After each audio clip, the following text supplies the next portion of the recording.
المجيد والفرقان الحميد. أعوذ بالله من الشيطان الرجيم. بسم الله الرحمن الرحيم. لو أنزلنا هذا القرآن على جبل لرأيته خاشعا متصدعا من خشية الله. صدق الله المولى العظيم وصدق رسوله النبي الكريم ونحن على ذلك من الشاهدين والشاكرين والحمد لله رب العالمين. میرے محترم بزرگوں دوستوں، میرے دینی بھائیوں، اللہ کا لاکھ لاکھ فضل و کرم و احسان ہے کہ اللہ تبارک تعالیٰ نے ہم تمام لوگوں کو تراویح کے اندر مکمل قرآن سننے کی توفیق عطا فرمائی.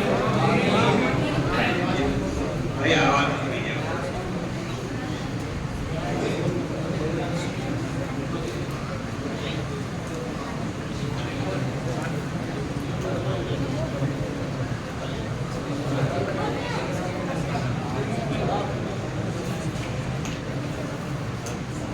آپ لوگ ادھر کام کے ساتھ کام کیجیے، پڑھائی کرو، ادھر پانی بھی لے لیجیے گا.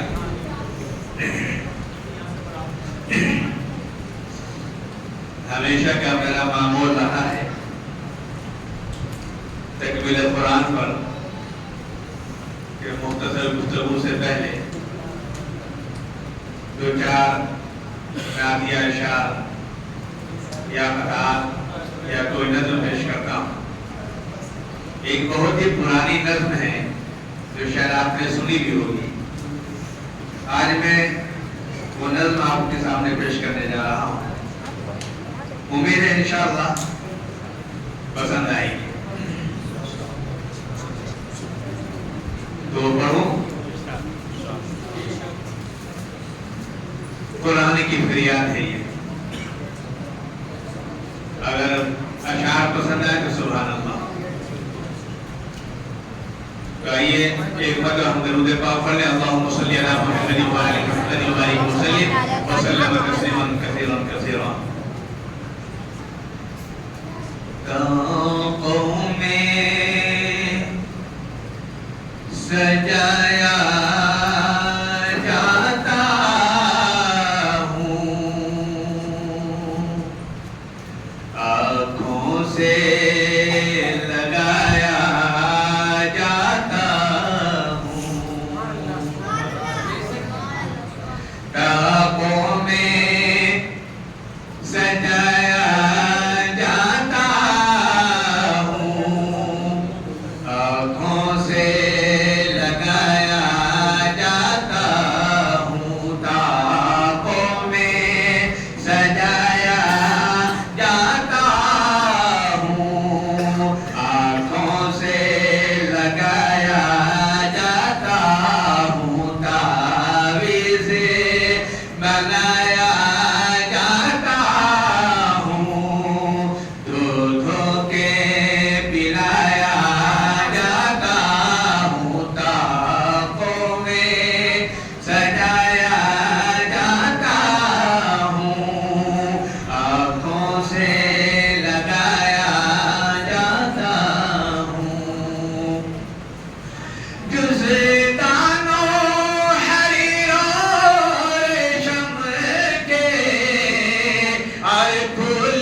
لیکن جب کوئی معاملہ پیش آتا ہے تو سب سے پہلے قرآن اٹھا ہوتا ہے نا.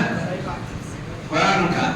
سال بھر نہیں پڑھیں گے، 2 سال نہیں پڑھیں گے، لیکن گھر میں جب تکرار ہوتی ہے، میرا بیٹی کا معاملہ ہو یا پڑوس کا معاملہ ہو، تو فوراً قرآن آتا ہے. قرآن کھا کے بتا، قرآن کا رکھے ہاتھ قسم کھا. اس کے لیے ہم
جب قرآن پڑھے گا اور سامنے ترجمہ ہوگا تو آنکھوں سے بہت آنسو نکل آتے ہیں.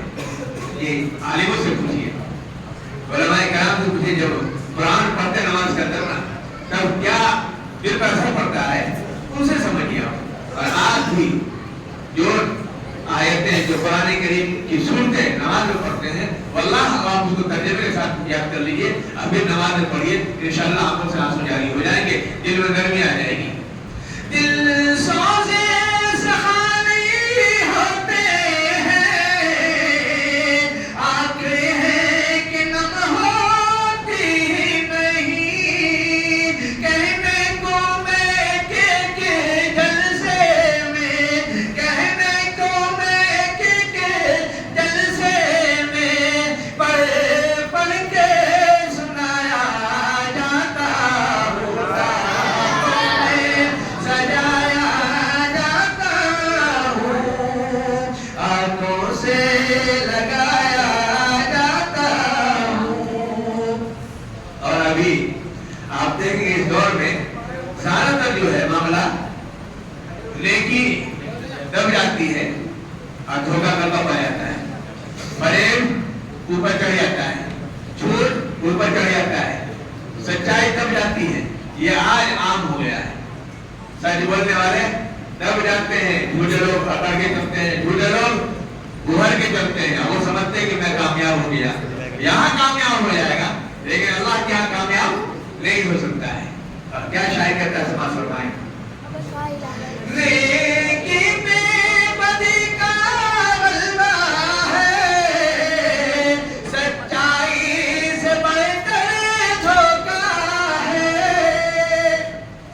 نیکی میں بدی کا غلبہ ہے, سچائی سے بڑھ کر دھوکہ ہے, کہ بارے ہنسایا جاتا ہوں, کہ بارے ہنسایا جاتا ہوں, سو بارے رلایا جاتا ہوں, سجایا جاتا ہوں, آنکھوں سے لگایا جاتا ہوں. اور اگلا شعر سماعت فرمائے کہ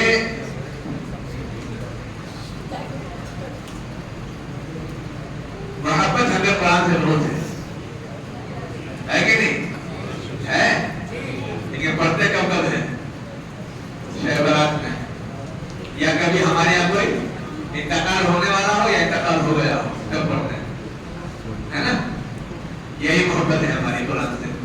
جب قرآن روز پڑھانے جانا چاہیے. جس گھر میں قرآن پڑھا جاتا ہے اللہ کا تعالیٰ وہاں برکتوں کا نزول کرتا ہے, اپنے رحمتوں کے فرشتوں کو بھیجتا ہے.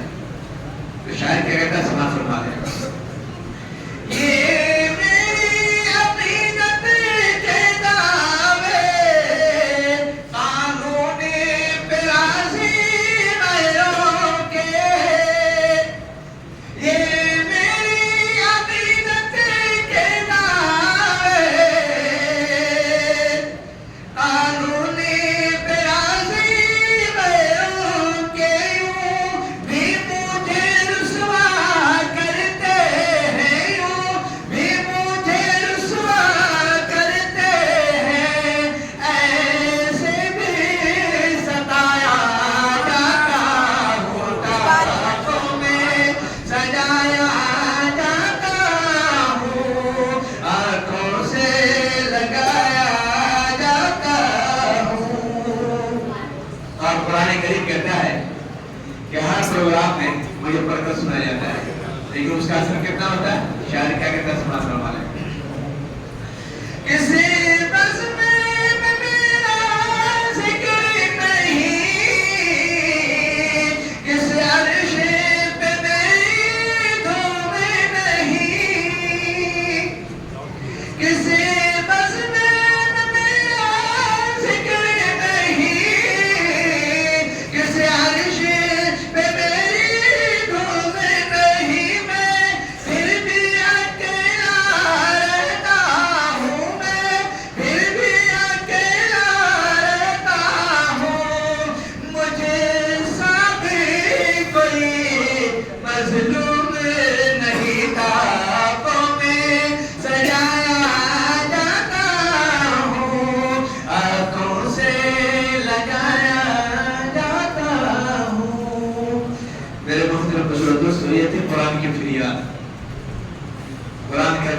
لیکن وہ بیچارہ اکیلا پڑا رہتا ہے، کوئی پڑھنے والا نہیں، کوئی سمجھنے والا نہیں. جبکہ قرآن سمجھنے کے لیے آیا تھا، قرآن پڑھ کے اپنی زندگی سنوارنے کے لیے آیا تھا، لیکن ہم نے قرآن صرف اور صرف اپنے گھر میں سجانے کے لیے رکھا ہے. اسی کو شاید ایک آنکھوں میں سجایا جاتا ہوں، آنکھوں سے لگایا جاتا ہوں، اور 100 بار ایک بار ہنسایا جاتا ہوں اور 100 بار رلایا جاتا ہوں. افسوس کا مقام ہے کہ قرآن ایسا معجز ہے، ایسا معجز ہے کہ آپ ہر کتاب پڑھیے، ایک مرتبہ پڑھیں گے دل بھر جائے گا، 2 مرتبہ پڑھیے، 3 مرتبہ پڑھیے، دل بھر جائے گا، دل سے اتر جائے گی کتاب. یہ کتاب کیا ہے؟ چھوڑو اس کتاب کو، آپ کوئی دوسری کتاب لو، اس کو 3 مرتبہ پڑھیے، 10 مرتبہ پڑھیے، دل بھر جائے گا. لیکن یہ قرآن کریم ایسا ہے، اس کو جب پڑھیے، لیٹ کے پڑھیے تو لطف آ جائے، کھڑے ہو کے پڑھیے تو مزہ آ جائے، اور اگر چلتے پھرتے پڑھیے تو مزہ آ جائے، ٹرین میں پڑھیے تو مزہ آئے، اور سواری بھی اپنی ہو اس پر سوار ہو کے چلیے، آپ پڑھتے رہیے تو قرآن مزہ آ جائے. اور اگر نماز میں پڑھے تو مزہ آئے، اور اگر تہجد میں پڑھے تو اور مزے کا دوبارہ ہو جائے. کیوں؟ تہجد میں کون ہوتا ہے؟ ایک آپ ہوتے ہیں، ایک اللہ ہوتا ہے، اس سے گفتگو ہو رہی ہوتی ہے تو کیا لطف آتا ہے. یہ قرآن ایسا معجز ہے کہ اس کو جتنا پڑھیں گے اتنا ہی مزہ آئے گا، اتنی چاشنی آئے گی، اتنا ہی دل کرے گا کہ قرآن کو تک پڑھتا جاؤ. آپ دیکھ لیجیے قرآن کریم کا معاملہ، کہ سب سے زیادہ دنیا میں اگر قرآن کریم میں سے سب سے زیادہ کچھ پڑھنے والی سورت ہے تو وہ سورہ فاتحہ ہے. کون ہے؟ کبھی دل بھرا ہے کہ امام صاحب روز کا روز دونوں رکعت میں سورہ فاتحہ ہی پڑھتے ہوتے ہیں؟ کبھی آپ نے اس پر اعتراض کیا؟ یا کبھی آپ نے خود سے اعتراض کیا؟ یہ کیا ہے؟ ہر نماز نفل میں دیکھو، سنت میں دیکھو، فرض میں پڑھو، فرض میں دیکھو، ہر نماز میں سورہ فاتحہ. ارے دل بھر گیا، کسی سے سنا نہیں سنا، نہ سنا ہے نہ سنیں گے. قرآن ایسا کوئی نہیں ہے جس میں آپ جتنا پڑھیں گے اتنا ہی مزہ آئے گا. دن میں پڑھیں تو مزہ آتا ہے، رات میں پڑھیے تو مزہ آتا ہے، مہینے میں پڑھیے تو مزہ آتا ہے، اکیلے میں پڑھیے تو مزہ آتا ہے. ہر کتاب سے دل بھر جائے گا، لیکن قرآن کریم سے دل بھرنے والا نہیں ہے. اور اگر اس کو سمجھنا ہے تو کسی اچھے عالم سے سمجھیے. تو قرآن کی نراز پڑھتے رہتے ہیں. میں نے اپنا استاد محترم قاری شاہی عالم صاحب رحمۃ اللہ علیہ کو دیکھا، وہ جب چلتے تھے تو قرآن کریم پڑھتے ہوتے تھے. سیڑھی پہ چڑھ رہے ہیں، قرآن کریم کی تلاوت ہو رہی ہے، سیڑھی سے اتر رہے ہیں، قرآن کریم کی تلاوت ہو رہی ہے، گھر میں جا رہے ہیں، گھر کی طرف جا رہے ہیں، قرآن کریم کی تلاوت ہو رہی ہے، گاڑی پر ہے، قرآن کریم کی تلاوت ہو رہی ہے. ایسا قرآن پڑھتے تھے کہ دل باغ ہو جاتا. تو انہیں سے میں نے پڑھنا سیکھا ہے. قرآن پڑھنا واقعی میں نے ان سے سیکھا ہے. قرآن کیسے پڑھا جاتا ہے انہوں نے سکھایا ہے. اللہ ان کو جنت عطا فرمائے، اور یہ اساتذہ نے پڑھایا ہے، اللہ سب کو جنت عطا فرمائے. لیکن قرآن کا پڑھنا واقعی میں نے خود سے سیکھا ہے. تو قرآن پڑھیے، روز پڑھیے، قرآن کریم کی روز تلاوت کیجیے. مثال کے طور پر میں نے کبھی مثال دیا تھا آپ کو کہ آپ ایک سائیکل کو رکھ دیں اور 1 مہینے کے بعد اس کو نکالیں چلانے کے لیے تو وہ جام ملے گی، ملے گی نا بھائی؟ جام رہے گی. بائک ہو اس کو نکالیے، اسٹارٹ کیجیے، اسٹارٹ نہیں ہوگی. کیا یہ حال قرآن کریم کا ہے؟ روز پڑھیں گے یہ فری رہے گی، یہ فری چلے گا، زبان چلے گی آپ کی فری ہو کر کے. اور اگر سال میں، مہینے میں، 2 مہینے میں 1 مطلب پڑھیں گے تو وہی ہوگا الف لام میم. گاڑی آگے چلے گی نہیں، پوچھیں گے پڑھو یا نہیں پڑھو. کیوں؟ زبان اس کو قبول نہیں کرتا ہے. جب آپ روز پڑھیں گے تو زبان اس کو قبول کرے گا. میرے بھائیو پڑھیے روز قرآن، ایک دفعہ کیوں نہ ہو روز پڑھیے. اس لیے میری آپ سے درخواست ہے مؤدبانہ کہ آپ قرآن کریم روز پڑھیں. نوجوانوں سے درخواست ہے اگر آپ پڑھے ہوئے نہیں ہیں آپ وقت نکالیے، میں پڑھاؤں گا آپ کو. میں نے بڈھوں کو پڑھایا ہے. انہوں نے کہا کہ میں قرآن نہیں پڑھ سکتا، میں عاجز ہوں. میں نے بچپن سے قرآن پڑھنے کی بہت کوشش کی، میں نہیں پڑھ سکتا. میں نے ان کو پڑھایا جنہوں نے ہتھیار ڈال دیے ہیں، میں نے ان کو پڑھایا قرآن کریم. اگر آپ چاہتے ہیں کہ میں قرآن کریم پڑھنا چاہتا ہوں تو مجھ سے رابطہ کیجیے، میں انشاءاللہ پڑھانے کے لیے تیار ہوں. اخلاص برپا کیجیے اپنے اندر، دین پر عمل کیجیے، قرآن پڑھنا سیکھیے، قرآن پر عمل کرنے کی کوشش کیجیے. انشاءاللہ زندگی سمجھ جائے گی، یہ دنیا بھی سمجھے گی اور آخرت بھی سمجھ جائے گی. اسی باتوں سے میں اپنی بات مکمل کرتا ہوں، اس لیے کہ میں آپ کے سامنے ہر جملے کو بیان کرتا ہوں، ہر جملے کو آپ کے سامنے بیان ہوتا ہے، ہم سنتے رہتے ہیں۔ اور ہمارے درمیان مولانا حافظ القاری مولانا سترام صاحب جو ہمارے روحانی استاد بھی ہیں، ہمارے سامنے موجود ہیں۔ میں حضرت سے معتبرانہ درخواست کرتا ہوں کہ اپنی چند نصائح سے ہمیں کچھ نصیحتوں پر، کچھ نصیحتی باتیں جو ہم تک پہنچے، تو ایسی باتیں جو ہم قبول کریں اور اس پر عمل کریں۔ حضرت سے میری درخواست ہے کہ ایسی نصیحتیں ہمارے سامنے پیش کریں۔ اللہ تعالیٰ مجھے بھی اور حضرت کو بھی اور ہم تمام کو بھی جتنی باتیں ہمارے سامنے آئیں تمام باتوں پر اللہ تعالیٰ ہمیں عمل کرنے کی توفیق عطا فرمائے۔ الحمد للہ رب العالمین، السلام علیکم ورحمۃ اللہ وبرکاتہ۔